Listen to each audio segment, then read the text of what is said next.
আসসালামু আলাইকুম বন্ধুরা, আপনারা তো জানেনই যে কোরিয়ানরা ক্রাইম থ্রিলার সিনেমা বানাতে কত অভিজ্ঞ। আর যদি সেই সিনেমাতে ডনলি থাকে তাহলে তো কথাই নেই। আজকের এই সিনেমাটাও এমনই একটা ক্রাইম থ্রিলার যেখানে ডনলির অ্যাকশন তো আছেই। তো চলুন গল্প শুরু করা যাক। গল্পের শুরুতে আমরা একটা অন্ধকারাচ্ছন্ন ঘরে একজন গ্যাংস্টারকে দেখতে পাই, যে কিনা একজন মানুষকে ধরে এনেছে মারার জন্য। আর চোখের পলকেই সেই গ্যাংস্টার তার প্রতিদ্বন্দ্বী ওই লোকটাকে নৃশংসভাবে মেরে ফেলে। এরপর আমাদের সিউল শহরের একটা জেলখানা দেখানো হয়, যেখানে পার্ক নামের এক কয়েদি জামা কাপড় সেলাই করছিল। আর অপরদিকে জেলখানাতে নতুন আসা ইয়ং নামের আরেকজন ছেলে জেলখানার বাকি কয়েদিদের সাথে মারামারি করছিল। এইসব কিছু দেখে পার্ক অনেক বিরক্ত হয়ে যায়, তাই সে মারামারি থামানোর জন্য সেখানে গেলে আমরা দেখতে পাই জেলখানার সবাই পার্ককে অনেক সম্মান করত। কিন্তু নতুন আসা ইয়ং পার্কের ব্যাপারে কিছুই জানতো না, তাই সে তাকে গালমন্দ করতে থাকে। আর স্বাভাবিকভাবেই পার্ক এক আঘাতে ইয়ংকে অজ্ঞান করে ফেলে। আর তখনই সেখানে জেল সুপার চলে আসে, আর আমরা তার কাছ থেকে জানতে পারি যে পার্ক আসলে কোনো দোষ করেনি। সে তার বন্ধুর দোষ নিজের কাঁধে নিয়ে জেলখানাতে এসেছিল। আর সবচেয়ে বড় দুঃসংবাদ হলো গতকাল তার সেই বন্ধুকে মেরে ফেলা হয়েছে। অর্থাৎ গল্পের শুরুতে যে অজানা গ্যাংস্টারকে আমরা দেখেছিলাম সে পার্কের বন্ধুকেই মেরেছিল। তো যাই হোক, পার্ক অনেক ভালো একজন মানুষ ছিল। আর তাছাড়াও সিক্রেটলি সে পুলিশকে অনেক সাহায্য করেছিল বলে তাকে 2 দিনের ছুটি দেয়া হয় তার বন্ধুর শেষকৃত্য অনুষ্ঠানে যোগ দেবার জন্য। সেখানে আমরা ফ্ল্যাশব্যাক দেখতে পাই যে পার্কের বন্ধু তার উপরে অনেক ভরসা করত। এমনকি আগে পার্ক এবং তার বন্ধু যখন একসাথে কাজ করত তখন পার্কের নামই যথেষ্ট ছিল যে কাউকে ভয় পাইয়ে দেবার জন্য। কিন্তু এখন পার্ক এইসব অবৈধ কাজ ছেড়ে দিয়েছে, আর সে তার বন্ধুকে বলছিল এইসব কাজ ছেড়ে দেবার জন্য। কিন্তু দুর্ভাগ্যবশত এই কাজটা করতে গিয়েই তার বন্ধু মারা গেল। তো বন্ধুকে কে মারলো এটা জানার জন্য পার্ক গুতাক নামের একজন সিনিয়র অফিসারের কাছে চলে যায়। পার্ক মূলত জেলখানায় থাকা অবস্থাতেও এই অফিসারের আন্ডারেই কাজ করত। কিন্তু বর্তমানে অফিসার গুতাকের কিডনি নষ্ট হয়ে গেছে। আসলে অনেক বছর আগে ক্যাপ্টেন গুতাকের মেয়েকে কেউ হত্যা করেছিল।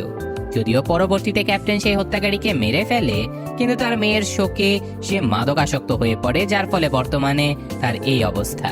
পার্ক ক্যাপ্টেনের কাছ থেকে জানতে পারে যে তার বন্ধুর এইসব কাজে কোরিয়ান গ্যাং জুঙ্গুর সাথে বেশ ঝামেলা চলছিল। আর তার ধারণা যে পার্কের বন্ধুকে জুঙ্গু গ্যাংয়েরই কেউ মেরেছে।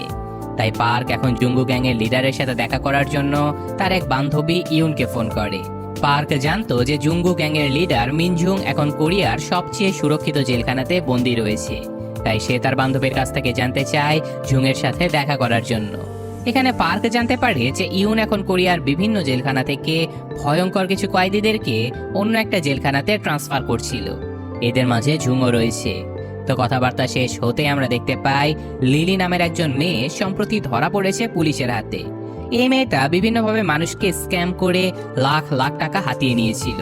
তাই এখন লিলিকে জেলখানাতে পাঠানোর জন্য ইউনের টিমকে স্থানীয় একটা পুলিশ স্টেশনে ডেকে পাঠানো হয়। যেহেতু লিলি একজন মেয়ে ছিল, তাই তাকে ছেলে কয়েদিদের ভেতরে না রেখে বরং ইউন এবং তার সহকর্মী নিজেদের গাড়িতে করে নিয়ে যেতে থাকে সেই নিরাপদ জেলখানার দিকে।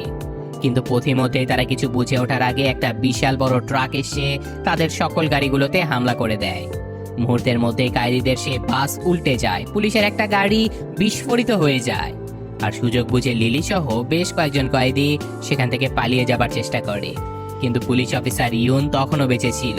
সে একাই বেশ কয়েকজন কয়েদিকে আটকেও ফেলে। কিন্তু তখনই সেখানে গাড়ি নিয়ে মুখোশ পরা আরো বেশ কয়েকজন লোক চলে আসে, যারা সরাসরি কয়েদিদের গাড়ির ভেতরে ঢুকে মিনজুং নামের সেই কোরিয়ান গ্যাংস্টারকে ধরতে চলে আসে। আর এখানেই তাদের উপরে হামলা করে ইয়ং নামের সেই ছেলেটা, যে কিনা গল্পের শুরুতেই পার্কের সাথে লড়াই করতে গিয়েছিল। ছেলেটা একাই বেশ কয়েকজন মুখোশধারীকে মেরে দ্রুত পুলিশের গাড়ির কাছে গিয়ে ওয়াকি টকির মাধ্যমে সাহায্য চাইতে থাকে। কিন্তু তখনই পেছন থেকে একজন লোক ইয়ংকে মারতে চলে আসে। তবে এ যাত্রায় অফিসার ইউন তাকে বাঁচিয়ে নেয়। কিন্তু মারামারি করতে গিয়ে লোকটা অফিসার ইউনকে ছুরিকাঘাত করে ফেলে। এটা দেখে ইয়ং রেগে মেগে সেই লোকটার উপরে হামলা করে দেয়। কিন্তু এখানেও দুর্ভাগ্যবশত ইয়ং একটা গাড়ির আঘাতে সেখানে অজ্ঞান হয়ে যায়। আর ফ্ল্যাশব্যাকে আমরা দেখতে পাই যে ইয়ং আসলে কোনো অপরাধী নয়, বরং সে একজন অপরাধীকে যখন ধাওয়া করছিল তখন সেই লোকটা পাথরের উপরে পড়ে গিয়ে মারা যায়। আর এই কারণে ইয়ং এর জেল হয়েছিল। তো যাই হোক, হাসপাতালের বেডে ইয়ং এর জ্ঞান ফিরে আসলে সে নিজেকে হাত করা পড়া অবস্থায় দেখতে পায়। এরপর আমাদের পার্ক এবং ক্যাপ্টেনকে দেখানো হয়, যারা দুজন গিয়েছিল আহত ইউনকে দেখতে। ইউনের অবস্থা অনেক খারাপ ছিল, যা দেখে পার্ক প্রচন্ড রেগে যায়। সে ভেবেছিল যে গ্যাংস্টার মিনজুং হয়তো জেল থেকে পালানোর জন্য এইসব কিছু করেছে, তাই সে ওই দিনই মিনজুংয়ের বাড়িতে হামলা করে। সে একাই মিনজুংয়ের সকল লোকদেরকে মেরে তাদেরকে জিজ্ঞাসা করে তোদের বস কোথায়। কিন্তু অদ্ভুতভাবে এই লোকেরা কেউ জানতোই না যে তাদের বস জেলখানা থেকে পালিয়ে গেছে। এমন অবস্থায় সেখানে পার্কের সাথে দেখা করতে আসে ক্যাপ্টেন। সে কিছু গুরুত্বপূর্ণ ইনফরমেশন নিয়ে এসেছিল। এদিকে আমাদের লিলিকে দেখানো হয় যে কিনা পুলিশের থেকে বাঁচার জন্য একজন দালালকে ফোন করে নিজের একটা ডুপ্লিকেট পাসপোর্ট বানানোর কাজ দিয়ে দেয়। সে এখন দেশ থেকেই পালিয়ে যেতে চাচ্ছিল। এছাড়াও এখন আমরা নতুন এক চরিত্র মং নামের একজন গোয়েন্দাকে দেখতে পাই, যে আজকে এসেছিল শহরের পুলিশ কমিশনারের সাথে দেখা করতে। কমিশনার ছিল মংয়েরই ক্লাসমেট। আমরা জানতে পারি যে সেদিনের দুর্ঘটনায় 7 জন পুলিশ অফিসার মারা গেছে আর 6 জন কয়েদি পালিয়ে গেছে। আজকে তারা পালিয়ে যাওয়া সেই কয়েদিদেরকে খোঁজার জন্য একটা মিশন শুরু করে। তারা অলরেডি 2 জন কয়েদিকে ধরে ফেলেছে। বাকি রয়েছে শুধু স্ক্যামার লিলি, গ্যাংস্টার মিনঝুং, একজন সিরিয়াল কিলার এবং আরেকজন ডাকাত। পুলিশ কমিশনার ডিটেকটিভ মংকে এই মিশনের সকল দায়িত্ব দিয়ে দেয়। তো কথাবার্তা শেষে মং যখন বেরিয়ে যাচ্ছিল তখনই সে দেখতে পায় ক্যাপ্টেন এসেছে কমিশনারের সাথে দেখা করতে। মং তো প্রচন্ড টেনশনে পড়ে যায়, কারণ ক্যাপ্টেন অনেক অভিজ্ঞ একজন গোয়েন্দা ছিল। হতে পারে এই মিশন থেকে তাকে সরিয়ে দিয়ে ক্যাপ্টেনকে দায়িত্ব দেওয়া হবে। তো যাই হোক, ক্যাপ্টেন কমিশনারের সাথে দেখা করতে গেলে পুলিশ কমিশনার তাকে গ্যাংস্টার মিনঝুং এর ব্যাপারে সকল তথ্য দেয়। যেমন মিনঝুং আগে জুঙ্গু গ্যাংয়ের প্রধান ছিল। সে অনেক কালো টাকা একত্রিত করে একটা ব্যাংক কিনে নেয়।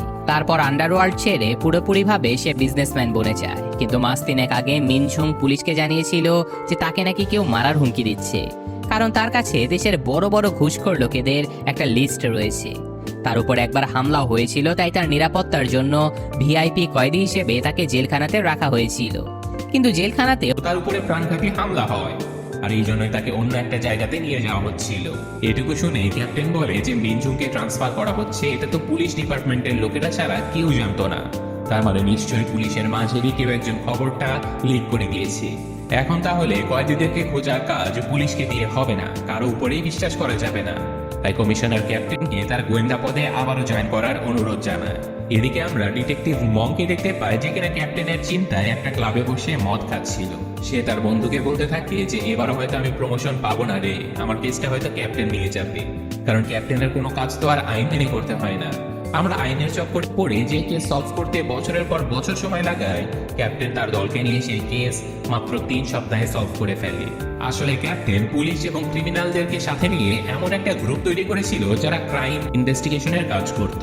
তাদের গ্রুপে ছিল শক্তিশালী পার্ক, এনকাউন্টার স্পেশালিস্ট ক্যাপ্টেন গুতাক, এছাড়াও তীক্ষ্ণ বুদ্ধিসম্পন্ন অফিসার ইউন এবং তাইজু নামের একজন হিউম্যান কিলার মেশিন। তারা নিজেদের কাজ এমন ভাবে করে যা কোনো সাধারণ পুলিশ অফিসার কখনো করতে পারবে না। তো যাই হোক, এখন ক্যাপ্টেন চলে আসে ইয়ং এর সাথে দেখা করতে। ইয়ং আসলে একজন ক্যাডেট একাডেমির স্টুডেন্ট ছিল, আর তার বাবা ছিল একজন পুলিশ অফিসার যার সাথে ক্যাপ্টেন অনেক বছর কাজও করেছে। কিন্তু দুর্ভাগ্যবশত গত বছর ইয়ং এর বাবা মারা গেছে, আর ইয়ং বেচারা একটা দুর্ঘটনার শিকার হয়ে 5 বছরের সাজাপ্রাপ্ত হয়েছে। তাই ক্যাপ্টেন জানায় যে তুমি যদি আমার সাথে কাজ করো আর পালিয়ে যাওয়া কয়েদিদেরকে ধরতে সাহায্য করো, তাহলে তোমার 5 বছরের সাজা মাফ করিয়ে দেবো আমি। ইয়ং তো আগে থেকে অপরাধীদের সাথে লড়াই করতে চাইতো, তাই সে এক মুহূর্তেই রাজি হয়ে যায়। আর এখন এই মিশন সম্পর্কে প্ল্যান করার জন্য ক্যাপ্টেন পার্ককে তাদের গোপন আস্তানায় ডেকে পাঠায়।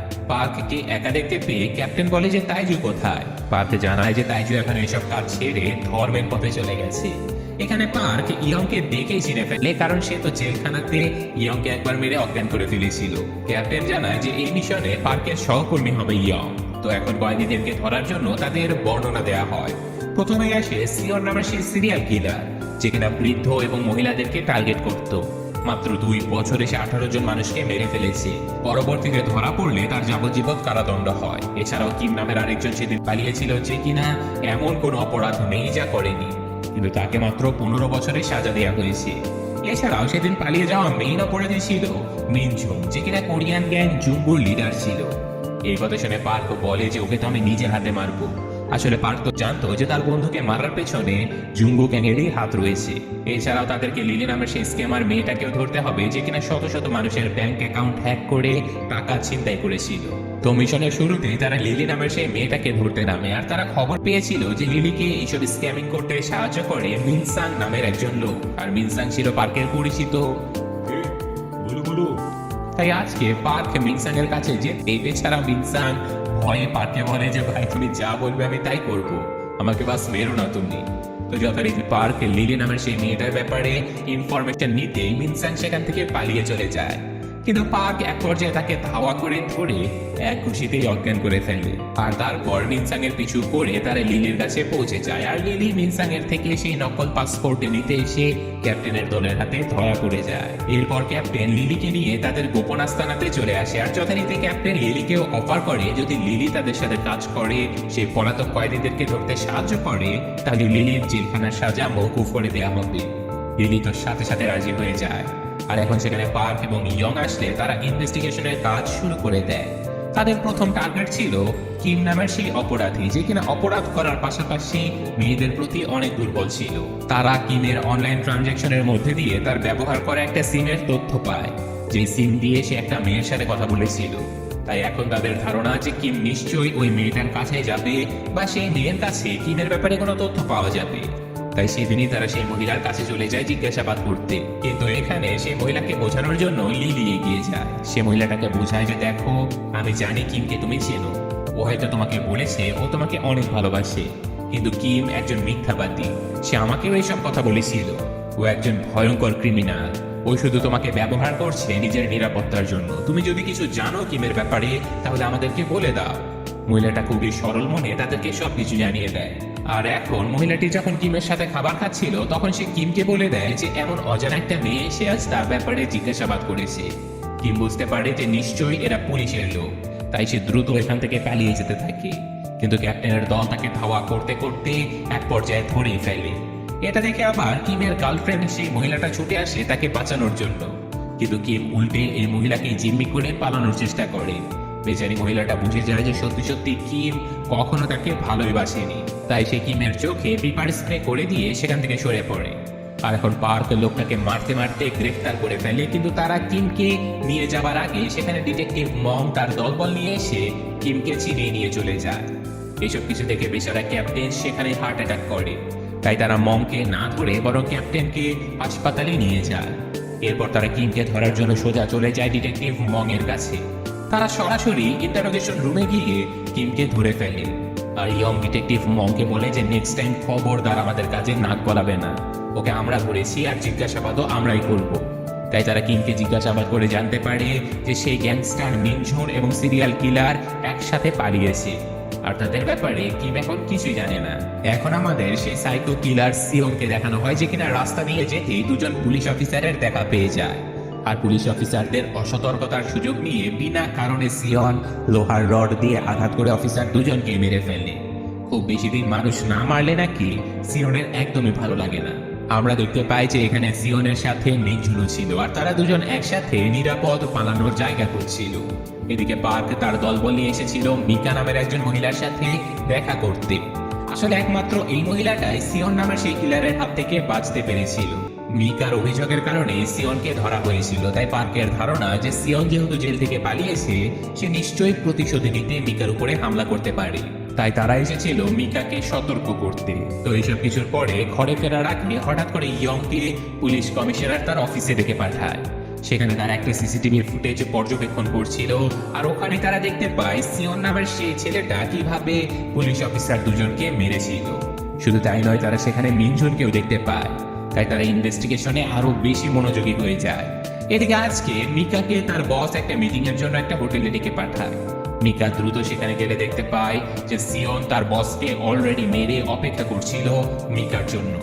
মিকা বুঝতে পারে যে সে ফেসে গেছে। সাথে সাথে সিয়ন তাকে মারতে থাকে। আর এদিকে মিকার মোবাইল ট্র্যাক করে পার্কের দল তার লোকেশন পেয়ে গিয়েছিল। তাই তাকে খুঁজতে পার্ক তার দলবল নিয়ে এই হোটেলে চলে আসে। পার্ক হোটেলের বাইরে পাহারায় থাকে, আর ভেতরে ইয়ং আর লিলি যায় খোঁজাখুঁজি করতে।